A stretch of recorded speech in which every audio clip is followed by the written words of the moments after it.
Hello and welcome to the YYC Soccer Podcast. My name is Jason Kmet and my co-host is Scott Strasser. Hi, Scott. Hi, Jason. How are you?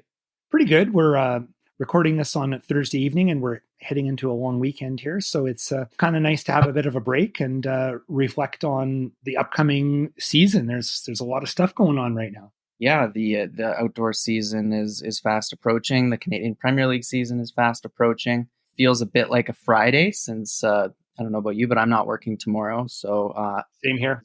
Yeah, has a bit of it's the weekend feel to it. And I was looking up what Bundesliga games I want to watch tomorrow morning because I always get up on Saturday morning to watch German soccer and then realize, oh, there's no games until Saturday.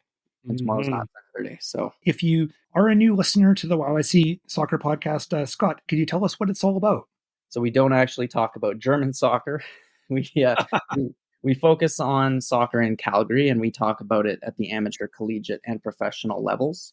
We talk about the teams and the players, and we often interview players, coaches, and members of the city's soccer community from the grassroots and amateur leagues up to the university and professional level. And this week we've got quite a few different topics to talk about. A lot of focus on player signings at both the amateur and professional levels, locally and abroad. So I think we're just going to break them down one by one and mention them and then sort of banter about it for a bit. And I think there's a lot to talk about. So definitely. We can start by talking briefly about Cavalry's preseason training camp in Mexico. We've seen a couple of players involved in that trip who can potentially sign with the team in the coming weeks. Chenan Chanda is a new name, as well as our former podcast guest, Nico Moroniak. They're both with the team in that trip to Mexico. The Cavs have played, I think, 3 games, and they've been playing, I think, mostly second and third division clubs in Mexico. And it sounds like it's been going reasonably well. I believe the game they played, was it yesterday? It was a 7-0 victory or something like that. 7-1. And I 7-1. think that against Celaya. Mm-hmm. Team called Celaya. And so this first player, Chenan Chanda, I have to confess I hadn't heard of him, but he was a member of Cavalry's U21 squad that took part in last spring and summer's League One Alberta exhibition series. He's still only 17, so last season he may have even just been 16 for that.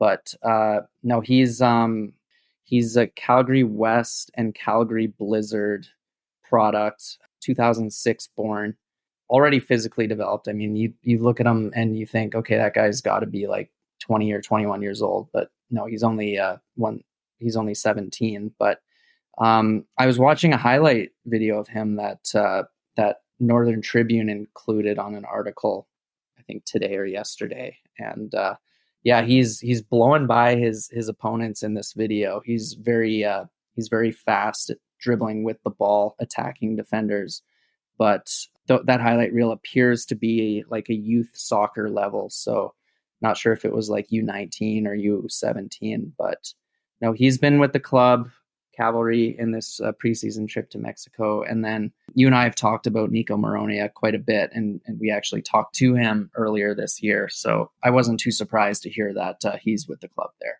We don't really know for sure if there are other trialists on board with the Cavs right now in Mexico, but they do have a few roster spots to fill. So I guess it's possible there are other draft picks from this winter's draft, and not sure what their status is right now. But the one thing we do know is on their current roster, they only have 2 players that fall into that Canadian U21 category. So at a very minimum, they need to have at least one more U21 Canadian player on the roster.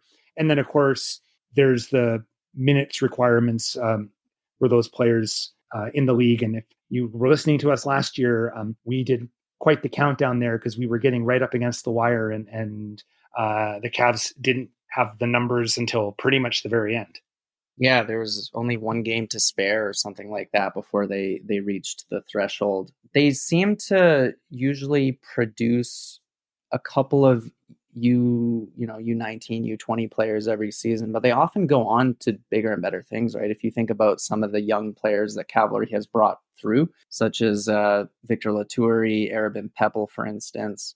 So they tend to choose their young players very carefully. They don't tend to do some of the other CPL clubs have done in the past, which is like stack the roster with half a dozen youngsters. But no, Cavalry's approach to the U21 minutes rule and U21 player development in general has been pretty positive. They have their U21 team that plays in the spring and summer. They also have the Foothills U23 connection. So you'll often see players kind of float through or between those three teams over the course of a 1 to 2 or even 3 seasons. Yeah, you're right. They still need to fill those spots. And I would expect at least one of those 2 players we mentioned, probably Nico Moroniak, because he's been there before and he's a bit older to crack the lineup.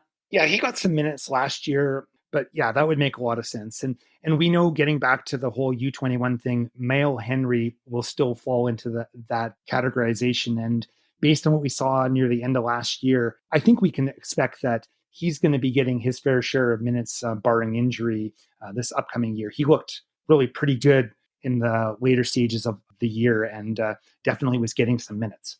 Right. Yeah, he looked very comfortable at the CPL level already. He'd obviously played with Vancouver FC before transferring over to Cavalry. The other U21 player for Cavalry, I believe, is it Michael Harms? Michael Harms is the other player, yes.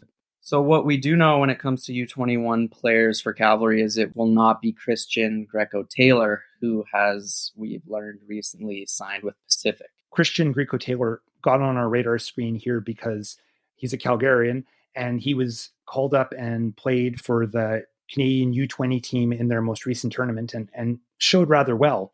And he's been part of the Whitecaps youth setup. It looks like his time with the Whitecaps has now run out, and going to get a chance to get some pro minutes in the CanPL, and it looks like they're going to be with Pacific. Yeah, we had speculated that Greco-Taylor would have been a good option for Cavalry, especially considering his age. He's still just 19, so he would have filled one of those U21 player requirements. I was wondering, I think his preferred position is left back.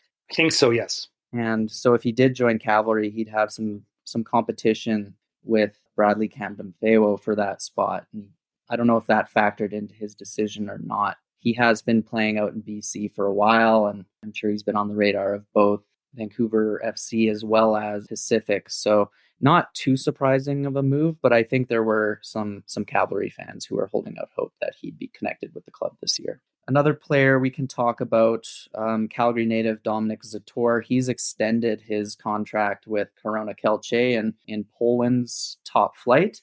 He seems to have done really well for Korona Kielce. Unfortunately, they're still in a bit of a relegation battle, it looks like, but he's played every minute this season for Korona Kielce's back 4 or back 3, according to the Northern Tribune, and he's even donned the captain's armband a few times.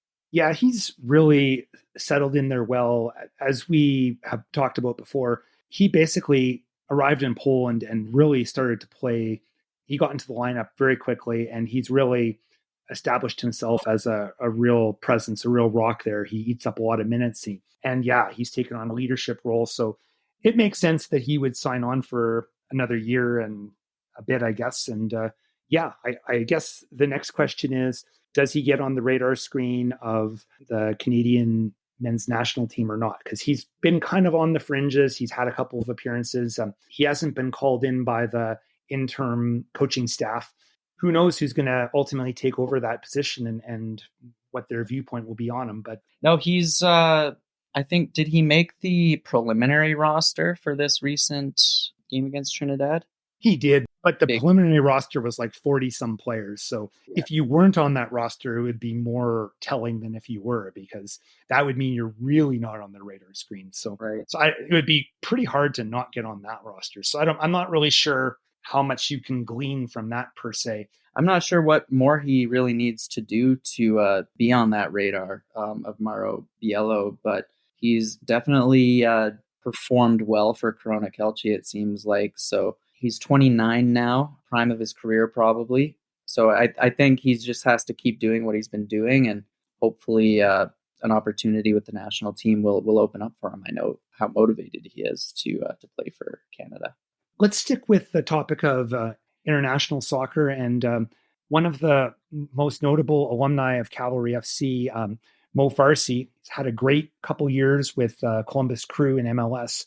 he made some waves this past week when he said that he's made the decision that he would rather play for Algeria as opposed to Canada on a national team level. Yeah, which didn't go over that well with Canada Soccer Twitter. He's gotten a bit of the Hargreaves treatment, it seems like.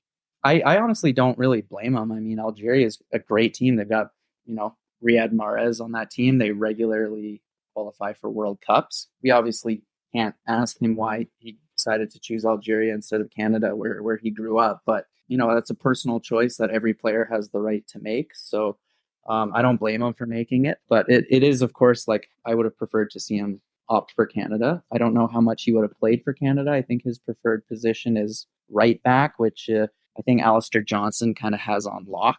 I'm not sure who Algeria's, if his chances of playing for Algeria are higher or lower than they would be with Canada. No, I mean, if he's on Algeria's radar, I mean, that's great for him, and I'd be for him if he gets to play for them one day. Yeah, I feel the same way. Like, as a Canadian fan, would you rather prefer that he plays for Canada? Well, sure, I guess, but I'm not casting any blame or anything. And I know the one thing is you can't really look at these things on strictly the basis of your happiness and loyalty to the country and so forth. A lot of it has to do with practicalities and soccer decisions as opposed to how strongly you feel about one country over another. Because as you mentioned, maybe the relationships with where you're going to fall in the depth chart, your relationships with the coaches, sometimes even just what's the better move for you in your big career scheme of things. There's many things that play into it. And as much as I kind of wish some of that stuff wasn't the factor and you just played for the country that you felt most loyal to, that's just not the way the world works in 2024, folks. And like I said before, I think any disappointment that Canada fans feel will probably wear off. I mean, people will shrug their shoulders and say, "Yeah, it is what it is."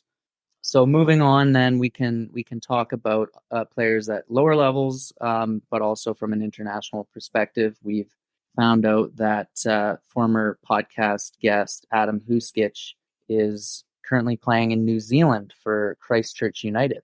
And keeping with the New Zealand connection, we found out that William Omorania is in New Zealand as well with Western Suburbs, which is coached by former FC Edmonton head coach Alan Kosh. Yeah, Alan has brought a lot of people with Canadian connections down to New Zealand. So it's nice to see that pipeline is still there. And hopefully this is a good place to sort of get started in his pro career. And I'll be watching with interest. For sure. So moving all the way back over to Canada, I know you want to talk about the Thunder Bay Chill, which a team in the United Soccer League Division 2, USL 2, which is the old PDL, if you know it better as that. But they have some local connections to Calgary as well this season. Yeah, I ran across this as I do running through Twitter feeds and that sort of thing. And I did notice that Thunder Bay Chill have brought on 3 products from the University of Lethbridge for this summer season. And 2 of them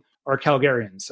One of them is Damon Field and the other is Kareem Bay. I think both of them were pretty much stalwarts when it came to the University of Lethbridge as far as starting and playing, getting minutes in the season. So it's nice to see them get an opportunity. I actually think it's pretty interesting on how they ended up going to Thunder Bay as opposed to, say, playing in League One Alberta, for example. But it's nice to see some of these guys, take the road less traveled. It's kind of interesting.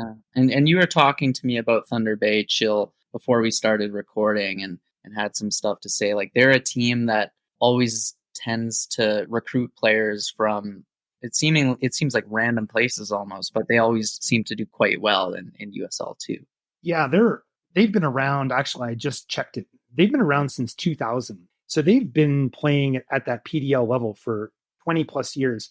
And the team has historically always been good on the field. They usually have pretty solid team.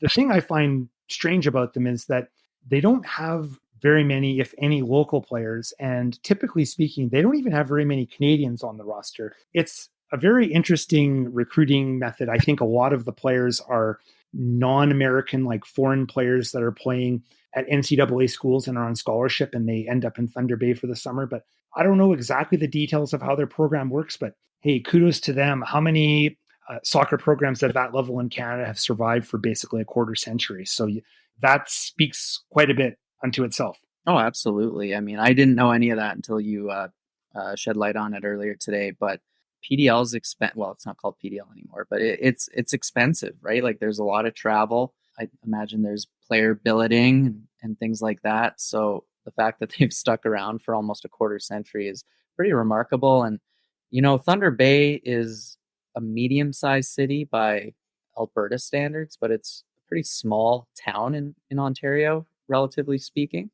And it's quite isolated. To be able to recruit players and say, hey, yeah, come stay in Thunder Bay for the summer, play for the Chill. Like they've done a great job recruiting. And I went through their Twitter because they announce all the players that they sign. And yeah, they're getting players from abroad and from high levels. And they seem to have a knack for finding diamonds in the rough, it seems. So staying with USL 2, I know you also want to talk about Victoria Highlanders because it seems like they have Calgary connections galore this season, as they often tend to do. Yeah, I ran across a roster on their website and I found, I don't know how many exactly, 4, 5, 6 Calgarians on there.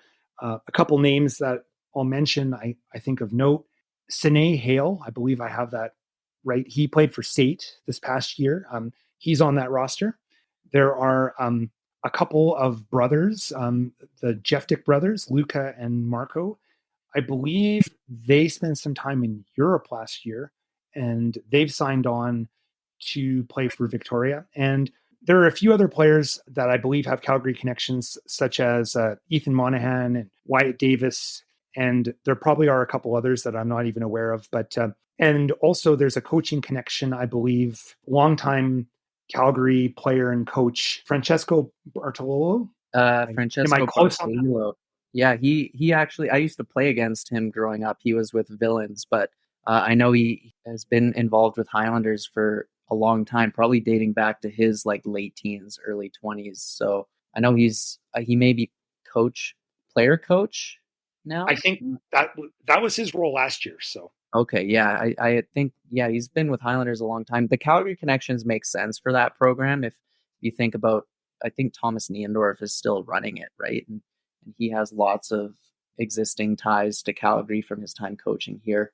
So I always expect to see a couple of Calgarians on the Highlanders, and it seems like that pipeline is very healthy these days.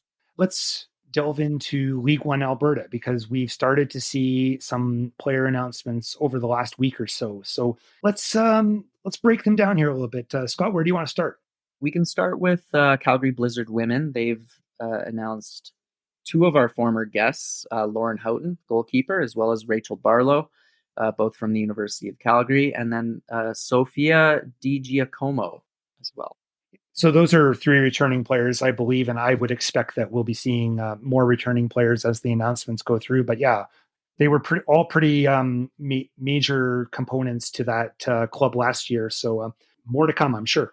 Mm-hmm. And on the Blizzard men's side, we've heard Brendan Fuerst from University of British Columbia, as well as Moel Gandor, Mount Royal University alumnus, former Cavalry draft pick.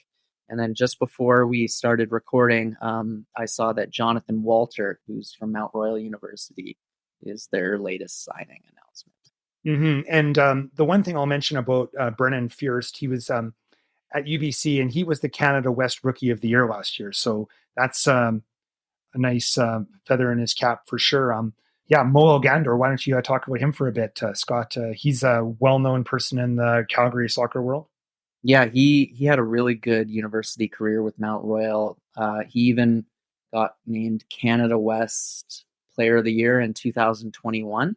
And he was a Cavalry U Sports draft pick, I think, the second year of the league. So it might have been 2020. And I actually interviewed him for an AFTN article I wrote after that.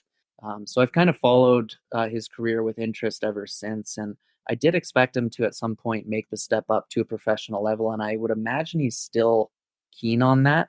So playing in League One will be a good opportunity for him to play at a good level and hopefully get on the radar of either Cavalry again or another pro team. But no, he's a talented guy, good goal scorer, good dribbler. So I would expect him to have a big part in Blizzard's team this summer. For sure. And I think even I remember reading at some point that he was being called. I don't know if he ever actually got a senior cap, but he was being called to one version of the Lebanese teams. I like I said, whether it was a U20 or the senior team, I think he did get some exposure there. Yeah, I think you're right. I think he was either a Lebanese youth or Lebanese. I don't know if it was Lebanon, like the full men's team, but no, some international experience for him for sure. Another player with international experience we can talk about who's going to play in League One Alberta this summer is Miguel Mendoza, who has signed with Foothills after playing in the Philippines for the last year or two, I believe. Yeah, I didn't actually know much of anything about him until it was announced, but it's kind of an interesting story. What do you know about him, Scott? So I actually interviewed him back in like 2016 or 2017 as a favor for his coach at the time, Thomas Niendorf. He was a member of Foothills. I think he was on that 1997 team that was just really dominant.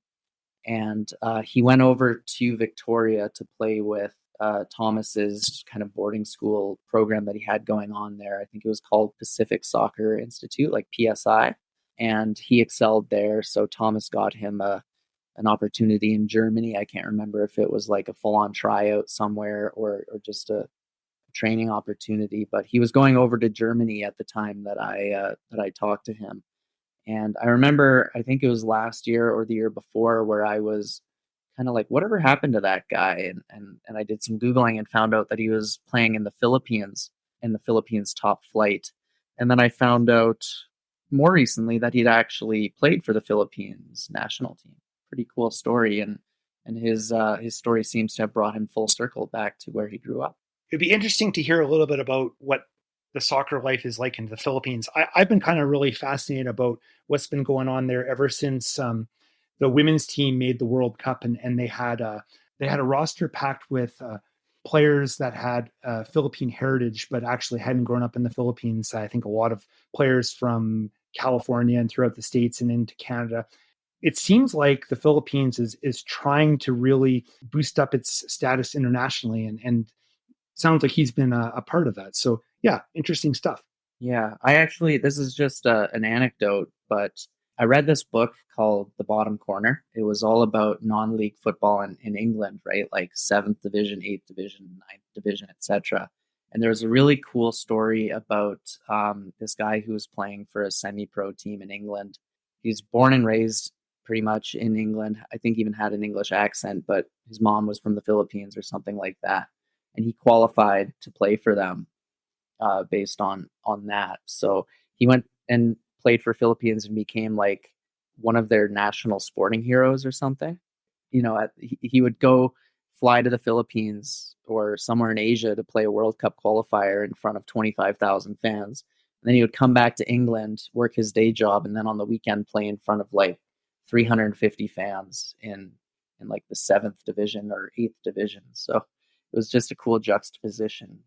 A couple other signings with the Foothills men's team, Owen Antoniuk and Noah Herdlicka. I'm guessing I'm saying that, hoping I'm close, but yeah, Noah Herdlicka.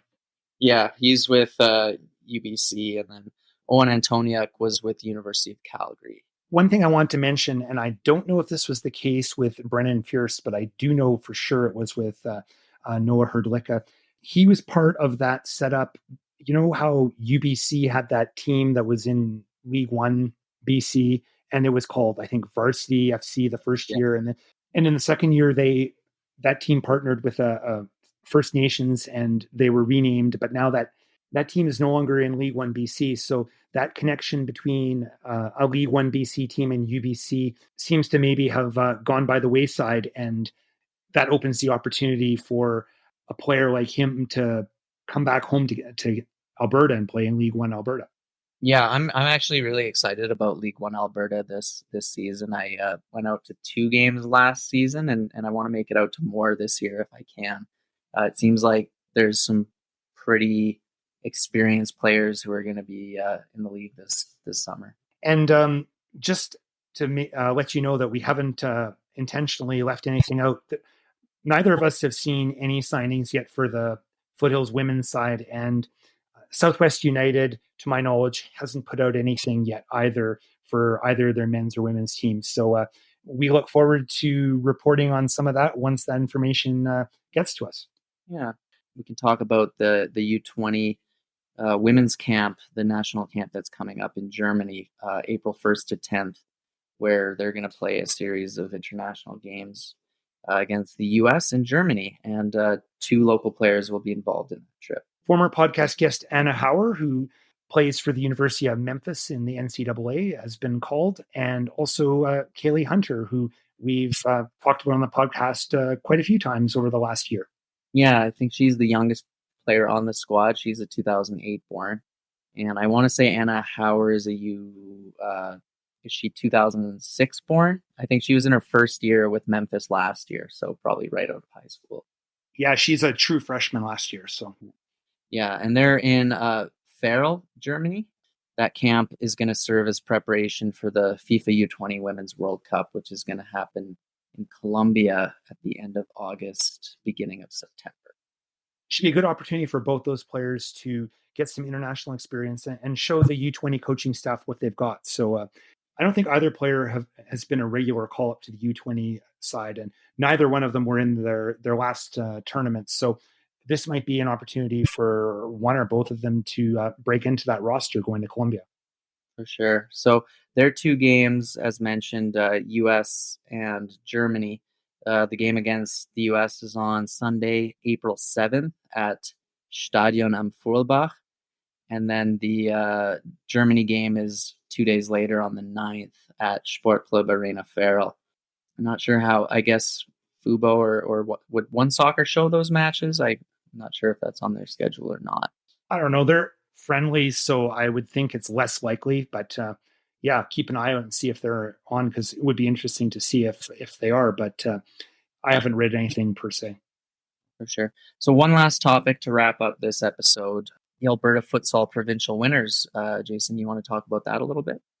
As we already mentioned in previous podcasts, the Canadian National Futsal Championships will be held in Calgary, and that's coming up in a couple weeks, actually. And now I think all of the teams have been set from each province. And this year, it was a little bit different on how everything played out in Alberta. Last year, the only real teams that were involved in the provincial competition were the Calgary teams. So essentially, on the men's side and on the women's side, if you won the Calgary City Championship, you were the provincial champion. But this year, there was an Edmonton Futsal League that was created, a men's and women's league. So how it went this year was that the top 2 teams from the Edmonton men's and women's division played the top 2 teams from the Calgary men's and women's division. And and when it all shook out, Edmonton Scottish was the big winner. They won the tournament on both the men's and women's side. Mm-hmm. And they had some names our listeners may recognize, Paul Hamilton and Connor James. Yeah, Paul Hamilton, originally a Calgarian. I think he's lived for many years now in Edmonton, but his roots are here in Calgary. And Connor James, I'm not conscious of any Calgary connections, but I think if you followed the CanPL in the first couple of years, he was well known as the starting keeper for FC Edmonton, and retired and moved on to a non-soccer capacity. It's nice to see that he's still involved in the game. Yeah, I think he was also with University of Alberta before his pro career. But no, that's neat to see them still playing at a decent level. And on the topic of futsal, just to kind of wrap up this episode, I know we've talked about the upcoming Futsal National Championships, which are once again going to be held at the Seven Chiefs Sportsplex in Tsuut'ina Nation, just west of Calgary city limits. And that's coming up quite soon. And we want to talk about that a little bit more next week. Definitely. And I am a little disappointed that at least one Calgary team didn't get in, but I think it's going to be a really interesting tournament. I know that the field has actually grown. I believe there's going to be 9 teams this year. A team from Nova Scotia actually is going to be on the women's side. But yeah, I think that's something we'll leave to the next episode or two, and we'll talk about more. But I'm a big futsal fan. I really enjoy the games, so I'm definitely looking forward to those games. Yeah, me too. I really enjoyed going out last year. It's super close to where I live, so easy enough for me to pop over one or two times throughout that weekend. And as we've said, we'll have lots more to say about it next week. So I think this would be a good place to wrap it up. So thank you for listening to the YYC Soccer Podcast. You can subscribe to this podcast using all the usual podcasting platforms. Head over to our website at yycsoccer.com, where there's more information about how to subscribe or to leave a question or comment. You can also follow us on Twitter at YYC Soccer 403. Thanks for listening.